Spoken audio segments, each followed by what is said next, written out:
You've landed in the confidence zone with Susan Axelrod, the confidence coach. This is a place for topics of information and inspiration, a place to support you to find your confidence, get bold, and get going. Activation is needed today at all levels. Don't wait for someone else to lead. Lead now where you are with what you have. Your energy and enthusiasm matters. Believe it or not, it impacts all of us. Find your confidence, get bold, and get going. Hello, friends. Susan Axelrod here, the confidence coach. Recently, my sister asked me, "Do you miss going live?" And I said, "No, I only go live when I feel I have something that I want to share in some way, shape, or form."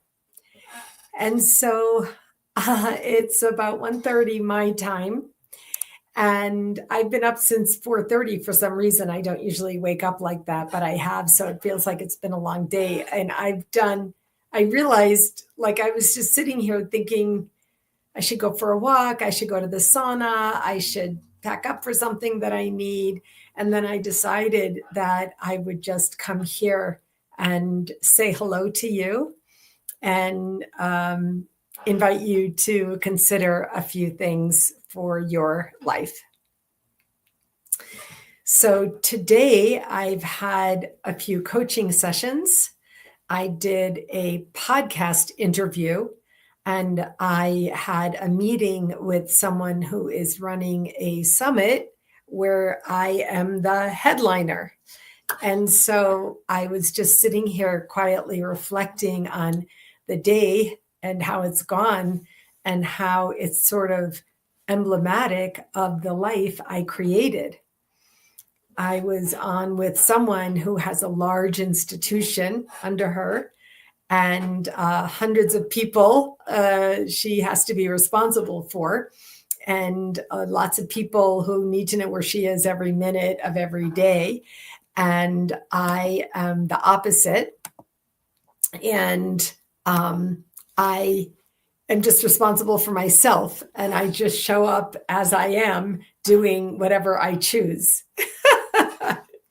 And so I've been working with intention and commitment for the last month to end this year strong and to go into the new year 2026 strong, happy, healthy, well, and what? Optimistic and hopeful. When you're in charge of your own energy, then you can be in charge of how you feel, which also impacts how you look. So this year, as you know, if you follow me, I participated in a 20-week course as a teaching assistant and also got certified in medical Qigong.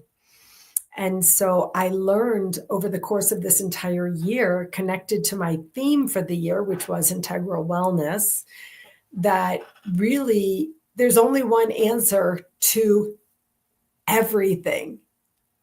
And the answer is being in charge of my own energy. Now, if you report to a lot of people, if you're responsible for a lot of people, if you have a lot of people around you who are in massive kinds of dysfunction, then it feels like it's literally impossible to be in charge of your own energy. But I've interacted today. I did my 30th interview in my podcast called How Qigong and Tai Chi Changed Your Life. And so I've interacted with a lot of people in this area talking this particular topic. Can I actually be in charge of my agency and myself, my energy? And I'm here to say you can. I just got off with another client where I said the breath is the magic. So I get it. I was a type A for most of my life, the first half of my life. And I know that I was suspect and cynical and mocked and ridiculed the idea that something simple could, solve something extremely complex. Well, I've learned over the last several years of my life that when we allow for the possibility that something like that could be the case, then what happens is we're shown it is the case. It really starts by opening up and imagining with curiosity, not blocking with preconceived notions and judgments. So this is the time that I begin to look back over the year and review what I've done, what's happened, what's gone on, the good, the bad, and the ugly. And it really does looking at my physical calendar, it's my digital calendar, and starting in January and remembering what January was like. That seems like forever ago. But going through the calendar, January, look and see what were the projects, who were the clients I was working with at that time, what was happening in the world at that time. God, we know what that was. And so on and so forth. And this is something that I speak with you about. But when people say Susan's the real deal as a coach, it's because I don't speak about anything that I don't do myself. My coaching tools, practices, techniques came from the strategies that I created to support myself to move more into self-control, controlling myself and not being triggered and co-opted, maniacally ranting and raving and railing in resistance at things around me. And so I do this exercise. I go to my calendar. I look at that. I look at the special occasions that happened. Special is a relative term. Sometimes just hanging out with one of my children or a friend, having a quiet time is special. And so I look at all the things that happened. I tune in. And the reason that I use an annual theme is it provides some guidelines for me. It provides a guideline. My theme that came to me last year was integral wellness. And so I created a beautiful graphic for myself, for my visual, and I have it up on my wall, and I integrated it. I speak about it. I coach on it. I teach classes on it. I integrate it into my business output. And it provides me guide rails. That's what it does. It provides me guide rails. And so then when I had an opportunity to be a TA in, a Shift Network course, I said, yes, of course, it's inside my theme. It's exactly where I want to be going this year, even though it was a big commitment. And so this is the time of year when my new theme begins to show itself to me. And if you follow me on Facebook, I already began to hint about what this was. And it came to me a few weeks ago. And I was very surprised because by the time I'm coming into the fourth quarter, I'm already looking at the next year. I'm already beginning my review. I'm already looking at year end. I'm looking at my books. I'm looking at my income. I'm looking at my deductions. What are the expenses I need to get in? What are the gifts I want to make by the end of this year, et cetera. So in about the last month, this idea came to me. And now it's so intuitive for me. When it shows itself to me, I literally perk up and I say, oh, is that my theme for next year? But the theme was so surprising, so unexpected that I had to let it sit and settle and question it. And through several things that have happened to me in the last weeks, opportunities that have come my way that were very surprising, as well as opportunities that I created with such ease that they happened so quickly, even though it was my idea, my thought. I didn't think people would say yes so easily, and they did. So now I have the most amazing thing that I'm doing in January. Stay tuned for that. I'll be sharing that with you. I created it for you. And several things showed itself to me. And so the theme that came to me for 2026 is optimism and hope. And my gosh, how could anyone feel optimistic about anything right now? Honestly, how could anyone feel hopeful right now? And the answer is this. In difficulty, if you are one of the ones who is present, grounded, centered, there is massive opportunity. We desperately need people who are in themselves, who are what I call connected to self energy. Now, if you are a primary caregiver, this is likely not going to be you for now. You are a primary caregiver, and that is what you're doing right now. That must be intended for you right now. We need to honor that, respect it, allow for it, and really, sort of be in that space. As one example, if you have reason to be in your own agency, then you are one of the people we need to rise. I'm sitting here speaking directly to you, asking you specifically, are you available to lead in 2026? Now, don't get the word lead wrong. Don't go into the patriarchy, capital L, lead in the old way that leaders led. No, those days are gone. I'm asking you directly, are you ready to lead in a way that is in your intuitive space, in a way that not only would be comfortable for you, it would be fun for you, and it would be easy for you? Okay, there may be complications along the way, and things may show themselves, and there may be frustrations where you hit a wall at some point. I'm not talking about that.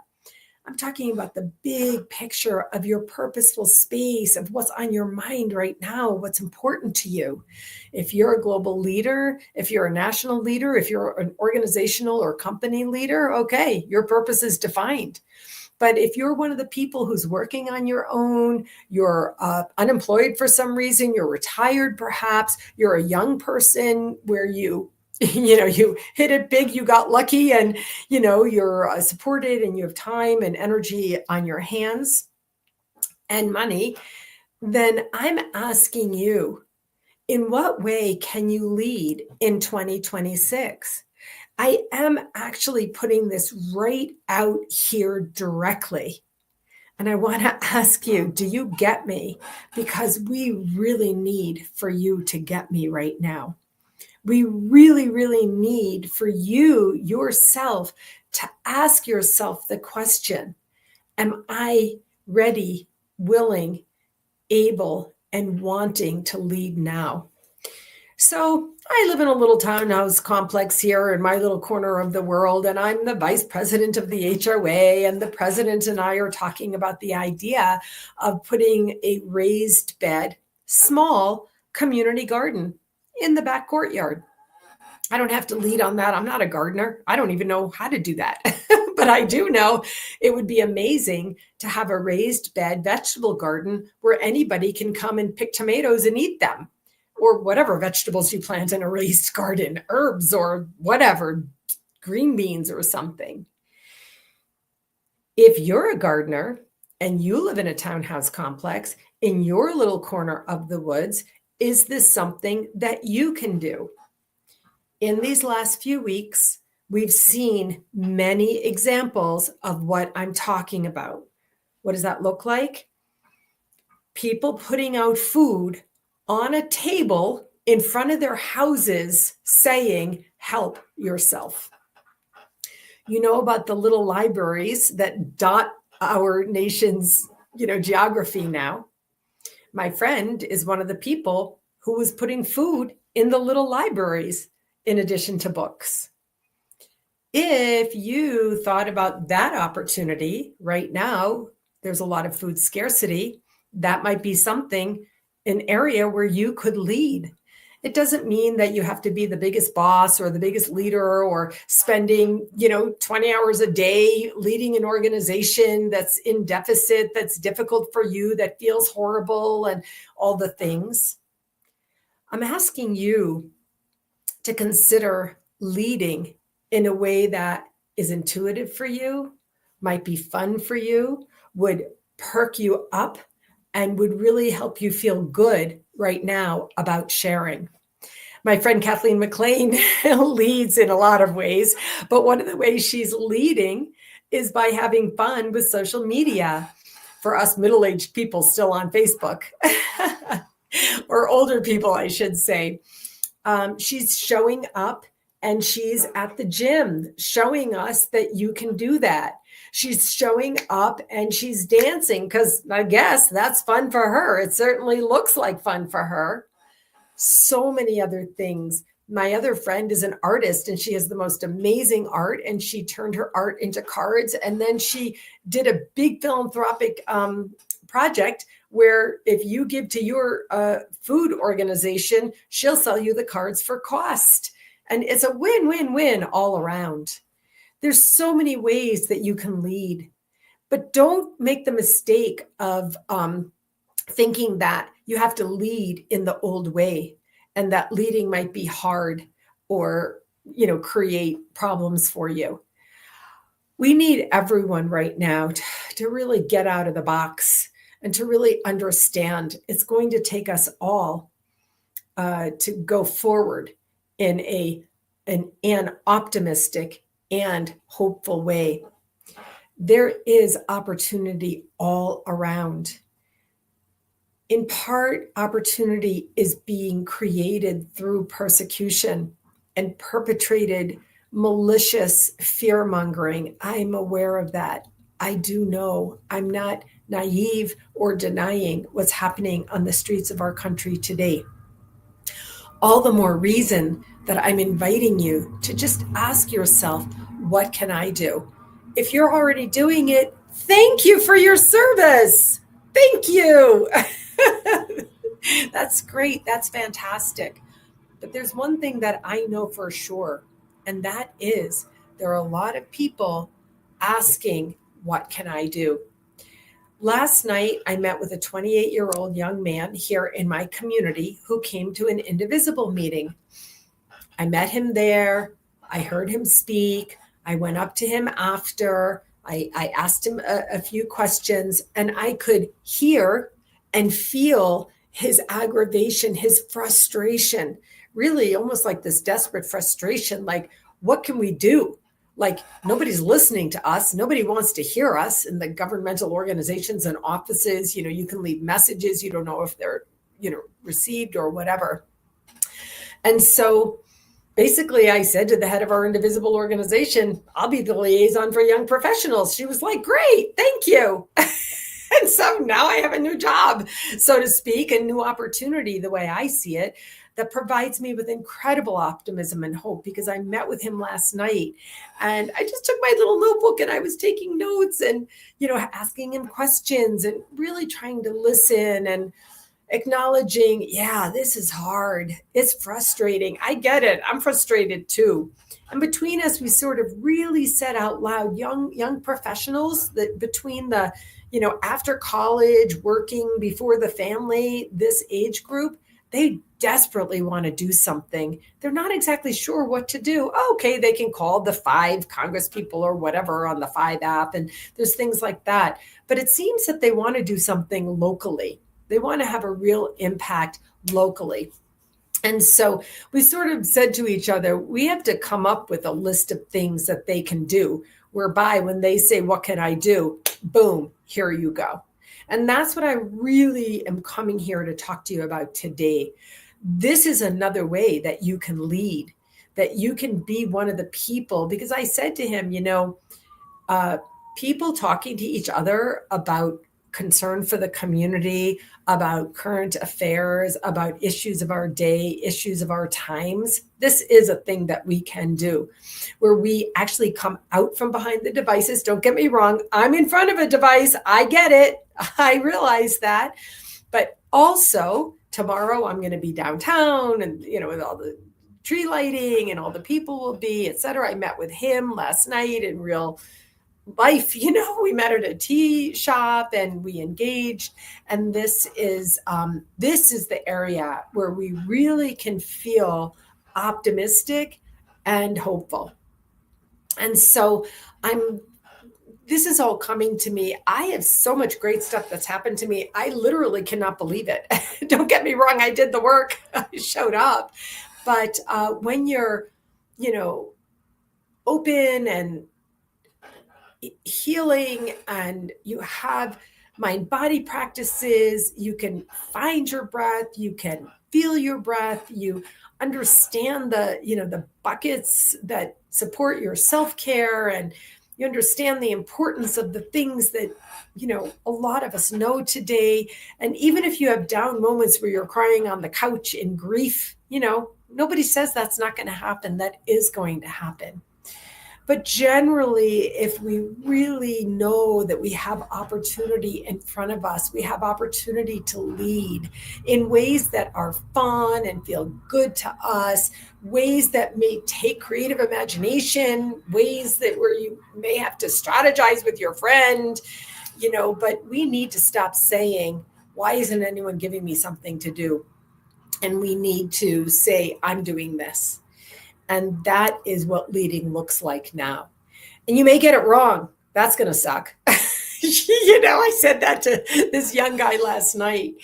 You may get it wrong, but resiliency comes from getting it wrong, failing, moving forward, and coming through to the other side. That's what resiliency is. And God knows have I gotten it wrong time and again. And it's been bad. It's been bad. And, maybe I suffered in those moments, but I didn't allow myself to be stopped or stuck or stagnated, in those moments. I had to do the things, breathe in all the things, get out in nature, forgive myself for getting it wrong, and then kind of look up and be like, what do you need now? What can I do now? And that's what I really wanted to come here and share with you today. And I want to invite you to activate yourself, have conversations. I was shopping on Black Friday. I didn't happen to buy anything, but I was out and wherever we were at the outlets and the mall. And, I did buy one or two things. I got buy one jeans, get one free. That was awesome. But I was looking around and the materialism is like, it's like suffocating. It's just suffocating. I was somewhere, where was I? I was returning something. And I saw these parents in the store with the carts filled with all this stuff. And I knew it was like, oh, that's like Christmas stocking or Christmas gifts or whatever. Don't get me wrong. It's all good. Gift giving is fantastic. But right now, I invite you to consider how much one of the gifts is important, and that is the gift of you. The gift of you being well, the gift of you being healthy, the gift of you being clear, conscious, aware, being happy, and if you can't get to happy, maybe you can at least get to okay. Even if it's hard along the way. I'm not saying we're up and we stay up all the time. That's ridiculous. Who's saying that? Nobody's saying that. No, it's up and it's down and it's up and it's down. I get it. Me too. I get it. The real question is, can I get to the up from the down? Can I get to the up when I'm down?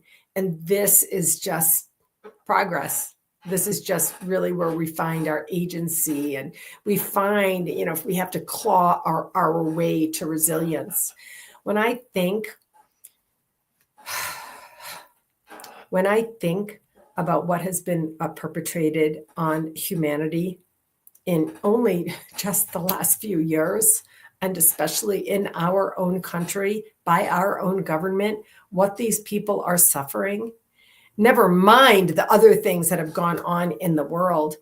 And I see these people coming back and resiliently getting to work, stepping out, doing whatever it is, going to church or synagogue, whatever it is. That's resilience. And that I admire, and it inspires me. And so I want to really just leave you. I know this was long today. I really just wanted to say all of this to you and invite you to ask yourself, not what can I do, but what am I going to do I hope you got me when I said you don't have to become the CEO or the director or, the old, way that leading was supposed to go, which was really toxic, to tell you the truth. But leading in the new way, when it comes from your heart, when it comes from your soul, then you're like, let's go, let's do this. Sometimes it won't go well. Sometimes it won't work. You can stop and never try again, or you can be like, that didn't go well, and see if we can clutch and shift and morph a little bit in a way that might give us a little bit of progress. You can always write.